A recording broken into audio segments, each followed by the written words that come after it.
Wow. Well, this says I need to introduce myself, so I'm going to do that. My name is Kyle, and I'm Irwin's son. And, I forgot my dad's Bible, and that was something I wanted to grab, and I didn't do that. But if you go out there and see his Bible, it was an amazing thing. He bought that for himself, and instead of ever replacing it, he just put duct tape and electrical tape and super glue, and he's got notes in that Bible from as far back as 79. I'd love you to go see it. It's pretty awesome. My dad was saved at this church. He was married at this church. And we are together today at this church celebrating his life. My dad was rough around the edges, if anyone knew that.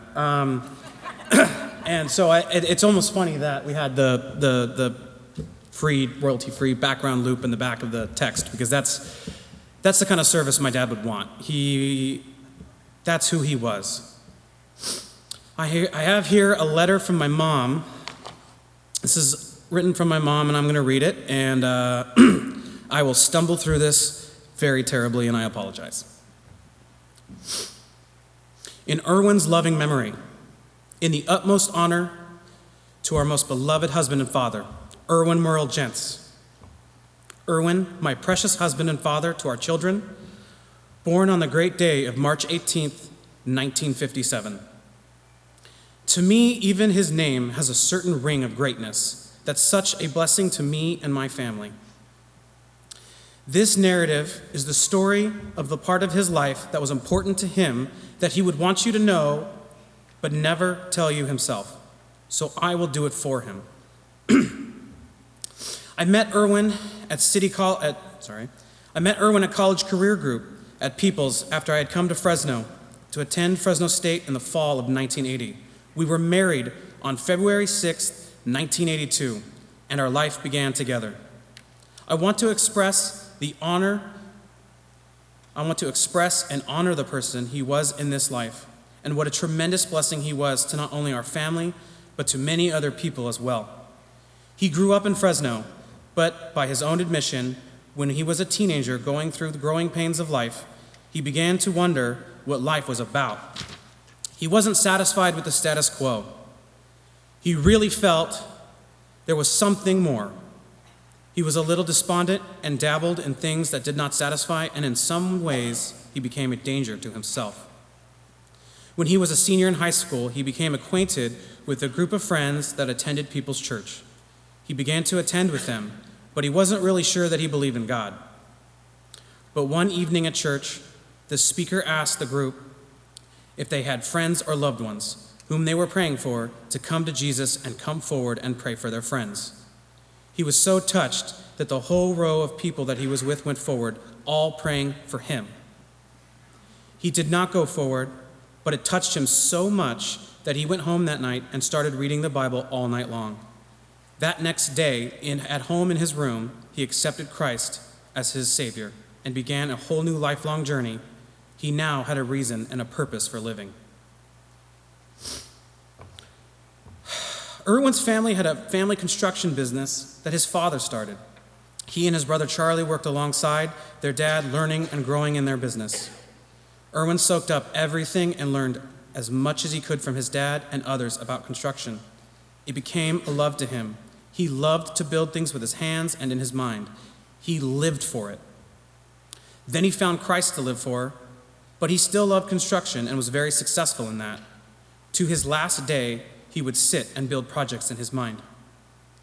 But the person I want you to know, who he really is, he was the most joyful person to be around. His love of God, life, and other people was amazing to behold at times. He truly loved God, his family, his friends, and acquaintances with all of his heart. He was not religious for religion's sake, but had a relationship with the living God. He never met anyone like him. I never met anyone like him. See, I told you I was going to stumble through this. He was so full of joy all the time. He would not walk around and he would just cry out, "Glory!" For anyone who knows him, you know what that means. For no reason other than just giving God glory to God for a great day. Just ask his friends. His friends know.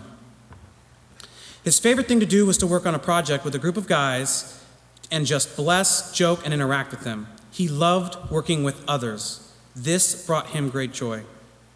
He would joke and laugh with them, and if anyone got discouraged or down, he would say in his non-judgmental, humorous way, "Repent and turn from your sin." It became his tagline. He knew that no matter what, that God was faithful to forgive. He trusted God in every hard situation, and there were many that we experienced in life. He would always encourage me and anyone else that needed it. He would always say, no matter what happened, everything will be okay. We are going to be fine. God is looking out for us. He had many gifts, but one of the great ones was he was an encourager. His favorite Bible verse was Galatians 6:2. Bear one another's burdens and thus fulfill the law of Christ. He constantly read about the fruits of the Spirit and circled the ones he wanted to work on, like self-control. That was very important to him. He did not talk it, he lived it. Our family saw him live out every day. He would be reading his Bible every morning and praying for his family, friends, and even strangers. He truly loved people.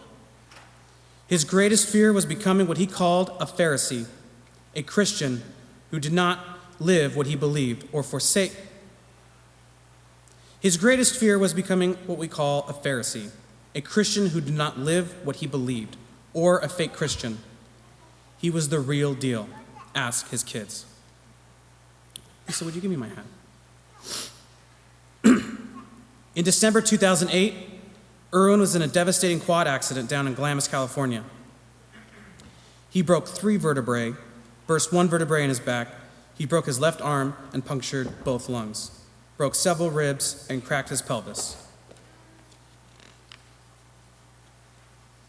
I'm going to wear my hat, or his hat, because I'm a hat guy.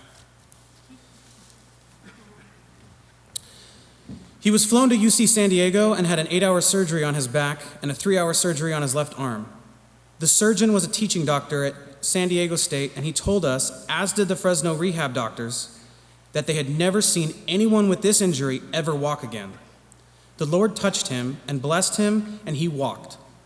After the bones healed, he was out of rehab in 6 weeks, and he was back, and for his back for 4 weeks. 6 weeks for his back and 4 weeks for his arm, and he was on very little pain medication. He was determined to get well with God's help. He was determined to get well, and with God's help, he made a miraculous recovery. We are so thankful and blessed by our family and friends who prayed for us. Other than getting misty-eyed occasionally, I remember Irwin crying 2 times.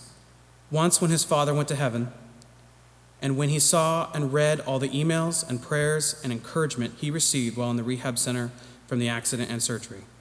It touched him so deeply that so many people showed him their compassion and love for us. I remember when Irwin was in the ICU with one nurse taking care of him. He left 7 days later to be moved to another floor. The nurse taking care of him in the ICU started crying and told him that he was the best patient she had ever had and thanked him for praying, blessing, and encouraging her. This is the way he lived, all the time. He prayed for everyone in the rehab, and they let him, and they loved him for it. What a blessing. Also, when I was in the ICU one night, a woman walking through the unit stopped and came to me in the room that stand beside me. She told me she was a chaplain and that her husband also experienced a life-threatening accident, but he had missed all the vital organs and he was okay. Then she prayed for us and then she left. That's what happened to Irwin. He missed all the vital organs and the spinal column that would have ended or crippled his life. The next few days, Irwin was moved to another floor and I met another chaplain. I asked him about the chaplain I met in the ICU and he said that there was no chaplain in the other hospital. Sometimes we entertain angels unaware. He was such a He has such a greatness of spirit. We never heard him say a bad word about anyone in the whole time I have ever known him. Even if I got irritated and upset at someone, he would encourage me and take up for that other person in his inoffensive manner. We just need to love and pray for them, he would say. It is my biased opinion that if you knew him, you were honored and blessed because of the greatness that God placed in him. All of his confidence was in the Lord, not himself. However, the Lord's confidence made him confident within himself. He always knew it came from God, and he did not have that before he met God. His initials are IMG. After he became a believer, on his study papers, he used to write, "I am great because of Christ in me and the hope of glory." He did not always know how to express love verbally and was a man of few words when it came to that. However, his love was expressed in giving to you and blessing you. His love was expressed in giving to you and blessing you. He would unconditionally give as much as he could in various ways, encouraging others, being a chief among them. He was sensitive to others. If you didn't want his gift, he was not pushy, and he would consider your feelings if you did not appreciate his gift. But he would continue to pray for you. But I tell you that you missed an opportunity to be in the presence of greatness. Lest you think I put him on a pedestal and idolize him, let me tell you that he was far from perfect and battled with things like we all do. But he was perfect for me. But you missed out on a true friend and a blessing in your life. My life was truly blessed by just knowing him. I count it a privilege to have known him and have married him.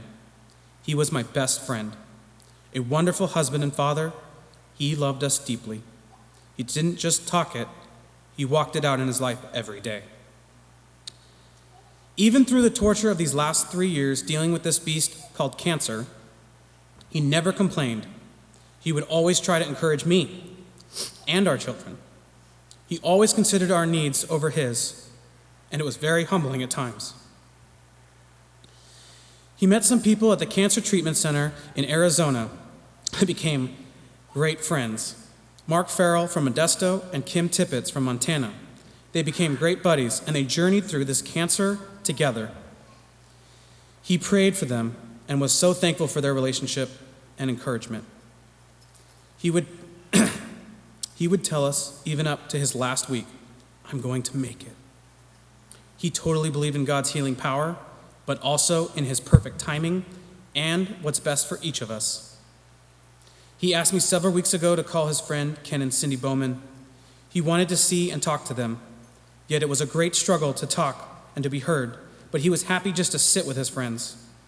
One of his great desires for years was to help Ken rebuild his tent cabin up near Bass Lake. This was realized just a few summers ago, and he was absolutely driven to see this accomplished.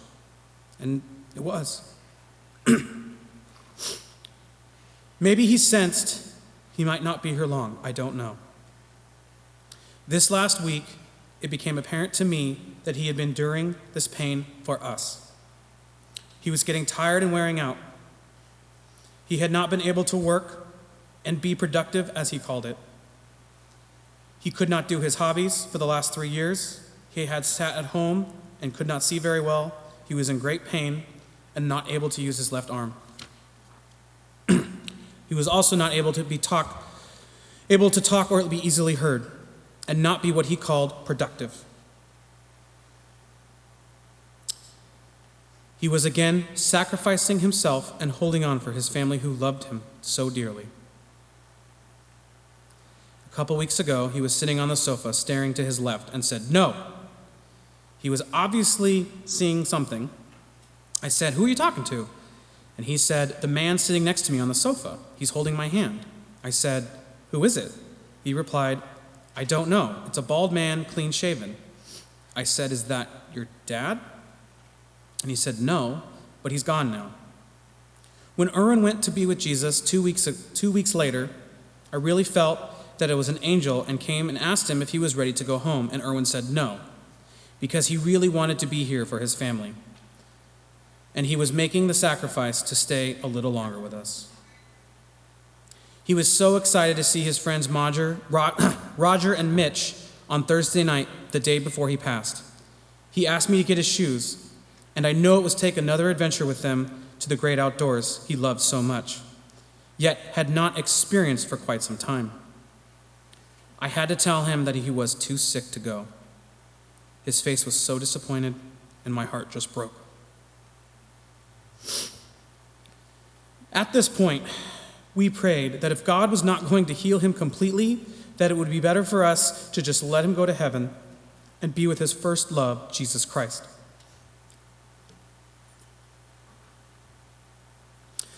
I told him he would get to see his dad in heaven, and he got that sweet smile on his face that came from the eyes down to his sweet smile.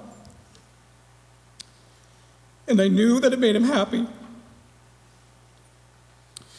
He missed his dad tremendously. On Friday morning, I awoke as he was stirring uncomfortably, and my daughter Amy and I went over to him and had him stand up as we tried to make him more comfortable and resettle him. We sat on the side of the bed and rubbed his back and legs to make him feel love. He tried to tell me something, but his voice was so weak and breathy, I could not understand the word. However, I realized that it may have been goodbye, but at the moment, it was not clear. We all went back to sleep for a short time. Amy had gotten up to check on something, and when she came back to the room, I was weeping in my sleep, and I woke up saying, "No, no, no." Amy then realized that Irwin was not moving, and as we tried to rouse him and get a response, but in that instant, he had just slipped into the arms of Jesus. His body was still very warm, and his skin was pink, but he was gone away from us. The angels came and asked if he was ready to go this time, and he said yes. He could not bear the suffering anymore, and he fought the good fight, and he kept the faith. Today, he is celebrating with his dad and other family and friends in heaven. He is working with the master carpenter, preparing in heaven, looking forward to the day we will all join him for the greatest celebration to ever take place.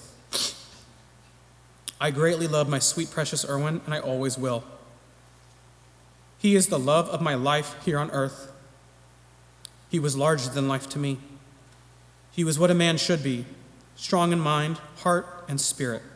He loved God and his family with all his heart. He lived what he believed. It will be a great day when we are all together rejoicing with Christ and the other brothers and sisters in heaven. I have no regrets. We fought and he sacrificed for 3 long years, and I gladly took care of him, and I would still be doing it today if he were still here. We were both weary, and I counted it a privilege and an honor to take care of him every day. He will be greatly missed. This is the man, Irwin Merle Gentz. What an honor to have known you and lived with you in this lifetime.